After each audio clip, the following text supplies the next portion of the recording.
Hello everyone. তোমরা often এই ধরনের কোশ্চেন দেখেছো যে যেখানে তোমাদের এক্সামে মাইনরস অথবা কোফ্যাক্টরস বের করতে বলে একটি ম্যাট্রিক্সের এবং তোমরা প্রায় অনেক সময় গোলাই ফেলো বা ভুলে যাও। সো অনেক ধরনের মিস্টেক করে আসো এবং তোমরা সেটা রিয়েলাইজও করতে পারো না যে আমি এই ধরনের মিস্টেক করেছি। সো আজকে আমরা এই দুটো টপিকস একদম ক্লিয়ার করে ফেলবো। তো চলো শুরু করি। আর এখানে দেখো অনেক কিছু বলা আছে, বাট আমি এগুলোতে এভাবে যাচ্ছি না, আমি তোমাকে ইজিলি বুঝিয়ে দিব সবকিছু। সো যে এই দেখো এখানে একটি ম্যাট্রিক্স দেখতে পাচ্ছি। এবার এটাকে আমরা মাইনরস ফার্স্ট এ বের করবো। সো মাইনরসটা সব থেকে ইজি জিনিস যেটা আমরা বের করবো। সো খেয়াল করবা, মাইনর কিন্তু শুধু মাইনর জিজ্ঞেস করে না, মাইনরের সাথে একটি নাম্বারও দেওয়া থাকে, আই জে। এই আই জে হচ্ছে পজিশন, যে কোন পজিশনে আমি মাইনরটা বের করতে আছি। সো এখানে দেখো একটি কোয়েশ্চেন দেওয়া আছে, মাইনর টু থ্রি এবং কোফ্যাক্টর বের করতে বলেছে, বাট কোফ্যাক্টরটা একটু পরে বলবো। সো মাইনর টু থ্রি বলতে কি বোঝানো হয়েছে? মাইনর টু থ্রি বলতে বোঝানো হয়েছে যে ২ নম্বর রো ৩ নম্বর কলামের এটার মাইনর হবে। এখন যে এলিমেন্টটাকে টার্গেট করা হবে, এই টার্গেট এলিমেন্টের যে রো আছে, এই যে রো এবং যে কলাম আছে, এটাকে আমরা টোটালি বাদ দিয়ে দেবো এবং বাদ দেওয়ার পরে যে এলিমেন্টগুলো থাকবে সেটাই হচ্ছে তার মাইনর। তাহলে এখানে কি আছে? এখানে আছে আমাদের 1, 2, 7, 8। তাহলে আমাদের মাইনর 2, 3 কি হবে? M23 হবে 1, 2, 7, 8।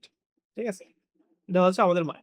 এবং এটাতে আমরা ক্যালকুলেশন কি জানি? যে আমরা এই বরাবর ফার্স্টে মাল্টিপ্লাই করি, দেন নেগেটিভ যাই এবং বিয়োগ করি এই বরাবর। তাই না? ফার্স্টে এটা, এটা, তারপরে এটা। ঠিক আছে? সো তাহলে কি হবে? তাহলে হবে 8 মাইনাস 40। তাহলে রেজাল্ট কি হচ্ছে? রেজাল্ট হচ্ছে কিন্তু -6, রাইট? আবার দেখো M31 বের করি। M31 এর ক্ষেত্রে আমি এখানে আবার একটা ম্যাট্রিক্স দিচ্ছি। 4, 5, 6, 7। সো 3, 1 অর্থাৎ ৩ নম্বর রো ১ নম্বর কলাম। সো এটা। তাহলে এটার যে রো, যেটার যে কলাম এবং রো দুটাই বাদ দিব, তাহলে থাকছে 2, 3, 5, 6। তাহলে এটার রেজাল্ট কি হবে? 12 মাইনাস 15।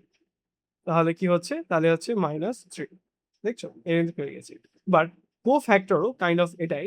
বাট কোফ্যাক্টর জিনিসটা, কোফ্যাক্টর আমরা অনেক সময় CIJ অথবা AIJ দিয়ে ডিক্লেয়ার করি, ডিনোট করি। সো এটাও সেমই কিন্তু হয়। এটাও ধরো যদি আমি M2 ক্ষেত্রে যাই, তাহলে এটাও হবে 1, 2, 7, 8।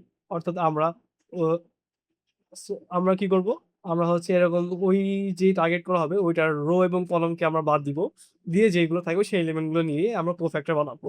বাট কোফ্যাক্টর এর ভিতরে আমাদের আরেকটা জিনিস চলে আসে, সেটা হচ্ছে প্লাস অথবা মাইনাস সাইন একটা এক্সট্রা এড করতে পারি। সো কোনটার আগে আমরা মাইনাস দিব, কোনটার আগে আমরা প্লাস দিব, এটা আমরা কিভাবে বুঝবো? সেটা আমরা বুঝবো, এই যে দেখো এখানে একটি দেওয়া আছে যে -1 এর উপরে যে পাওয়ার হবে i এবং j, এবং এটা m এর সাথে কিন্তু মাল্টিপ্লাই করা হচ্ছে। রাইট? দেখেছো?